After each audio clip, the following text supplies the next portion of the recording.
नाज़रीन ॿी breaking news तव्हां सां शेयर कंदा हलूं। लाड़काणे खां लाड़काणे भरिसां मासूम बाड़ो राइस केनाल में बुॾी फौत थी वियो आहे। नज़र पाड़े वासी पोरियत नबी दाद चांडे जो मासूम पुट राइस केनाल जे कप ते रांदि कंदे ओचितो किरी पियो।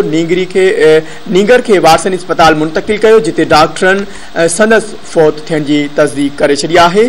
ख़बर जे हवाले सां नाज़रीन तव्हांखे हिकु भेरो ॿीहर आगाह कंदा हलूं। या ब्रेकिंग न्यूज़ तव्हां सां शेयर करे आहियूं। लाड़काणे खां लाड़काणे भरिसां मासूम बाड़ो राइस केनाल में बुॾी फौत थी वियो। नज़र पाड़े वासी पोरियत नबी दाद चांडे जो मासूम पुट राइस केनाल जे कप ते रांदि करण दौरान ओचितो किरी पियो। नींगर खे वारसन अस्पताल मुंतकिल कयो, जिते डॉक्टरनि संदसि फौत थियण जी तस्दीक करे छॾी आहे।